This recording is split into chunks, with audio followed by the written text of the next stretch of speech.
मलयज शीतला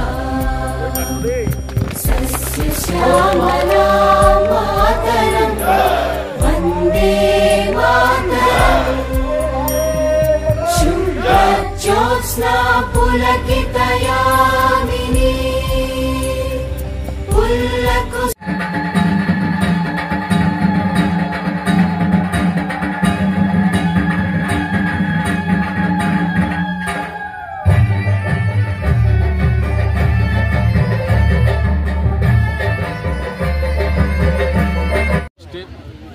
सक्रिय कार्यकर्ताসকলৰ সন্মিলন আছে আৰু পবিত্ৰ মা মহামায়া পাদুকা ধামত আমি প্ৰাংগণত এই কাৰ্যসূচী লৈছোঁ। গতিকে আজি এই কাৰ্যসূচীত আমি কাৰ্যকৰ্তাসকলক এখন আমি আলোচনা চক্ৰ ধৰণৰ কাৰ্যসূচীৰে আমি আগবাঢ়িম আৰু আগন্তুক পঞ্চায়ত নিৰ্বাচন আৰু 2026 বিধানসভা নিৰ্বাচনৰ কাৰণে কাৰ্যকৰ্তাসকলক আমি উদ্দেশ্যে বা কাৰ্যকৰ্তাসকলৰ লগত লৈ আমি কেনেদৰে আগবাঢ়িম তাৰ কাৰণে এটা আমাৰ কাৰ্যকৰ্তা সন্মিলনত মঞ্চত উপস্থিত সন্মানীয় জিলা সভাপতি প্ৰসেনজিৎ দত্ত ডাঙৰীয়া, আজি আমাৰ মাজত উপস্থিত বিশেষ আমন্ত্ৰিত যোৱা লোকসভা নিৰ্বাচন গোলকগঞ্জ সমষ্টিৰ তত্ত্বাৱধায়ক তথা প্ৰাক্তন জিলা সভাপতি ডক্টৰ দেৱময় সোণোৱাল ডাঙৰীয়া, মঞ্চত উপস্থিত प्राक्तन मंडल सभापति आमार आगते आछे चारिटा स्तर जेडपीसी एपी मेम्बर जीपी प्रेसिडेंट और वार्ड मेम्बर एइबार तीनटा स्तरत पंचायत निर्वाचन अनुष्ठित हबे। जेडपीसी AP member Bharatiya Janata पार्टीर symbol थाकिब किन्तु मेम्बारत कोनो सिम्बल ना थाके भारतक ऐक्यबद्ध हई थाकिब लागिब।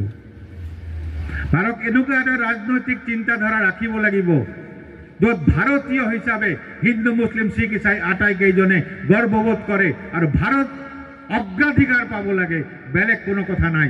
মই কি ধৰ্ম মোৰ নিজৰ, কিন্তু মই ভাৰতীয়। সক্ৰিয় কাৰ্যকৰ্তা সম্মেলনত মঞ্চত উপস্থিত ভাৰতীয় জনতা পাৰ্টি ধুবড়ী জেলাৰ সম্মানীয় জিলা সভাপতি প্ৰসেনজিৎ দত্ত ডাঙৰীয়া, এই সমষ্টিৰ প্ৰাক্তন বিধায়ক তথা ওবিসি মোৰ্চাৰ ৰাজ্যিক সভাপতি আমাৰ সকলৰে শ্ৰদ্ধাৰ শ্ৰী অশ্বিনী ৰায় সৰকাৰ ডাঙৰীয়া, মঞ্চত উপস্থিত ধুবড়ী জেলাৰ প্ৰাক্তন জেলা সভাপতি আমাৰ সকলৰে শ্ৰদ্ধাৰ শ্ৰী ডাক্তাৰ দেবময় সান্যাল ডাঙৰীয়া, মঞ্চত উপস্থিত গোলকগঞ্জ সমষ্টিৰ অন্তৰ্গত প্ৰতিখন মণ্ডলৰ নবনিৰ্বাচিত মণ্ডল সভাপতি, প্ৰাক্তন মণ্ডল সভাপতি তথা বিশিষ্ট ব্যক্তিসকল, লগতে মোৰ সন্মুখত উপস্থিত ভাৰতীয় জনতা পাৰ্টি গোলকগঞ্জ সমষ্টিৰ প্ৰতিজন সক্ৰিয় সদস্যক মই নতুন বছৰ লগতে মকৰ সংক্ৰান্তি আৰু ভোগালী বিহুৰ আন্তৰিক ওলগ আৰু শুভেচ্ছা জ্ঞাপন কৰিলোঁ। এই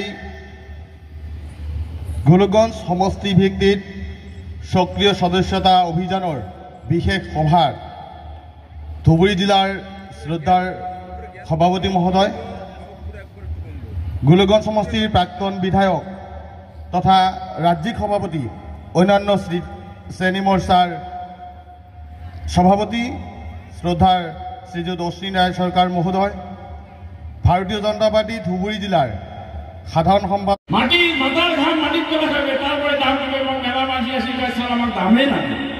আরে বাবা তুই ঘাম ফেলাও, মাটির তলের জন্য ঘাম ফেলাও, তোকে আপনি দাম দিন। এটাই ভারতীয় জনতা পার্টি। যে বিকাশ কিভাবে আরম্ভ হয়েছে, প্রত্যেকটা মানুষের জন্য কল্যাণের জন্য কাম করে। আজি আপনারা চিন্তা করেন, এই কয়দিন আগে আমরা রেশন কার্ড দিছি, কংগ্রেসের টাইমে এই রেশন কার্ড দিলে নেতার বাড়ি বাড়ি বেড়া গেছে, টাকার টোপলা নিয়ে বেড়া গেছে। আমরা রেশন কার্ড দিচ্ছি, কোনো ধরনের দুর্নীতি। 10,000 টাকা দেওয়ার ব্যবস্থা হয়েছে। প্রত্যেক higher secondary degree master degree পড়া ছাত্রী নিযুত মহিনাত ইতিমধ্যে মাসে মাসে টাকা পায় আছে না, আছে না নাই? কমিটমেন্ট ভারতীয় জনতা পার্টি কমিটমেন্ট করে, কাজ করে। অল্প আগত আমার সানালদা লোকসভা নির্বাচনের কমিটমেন্ট মই কালকে গেছ যে সানালদা আমার লোকসভা নির্বাচনের কমিটমেন্ট আছে, আলোচনা বর্ণে যে পুঁজি দিছে সেই পুঁজির থেকেই উনি প্রস্তাব করছে, আমরা সমর্থন করছি যে পুঁজির থেকে যে কিছু টাকা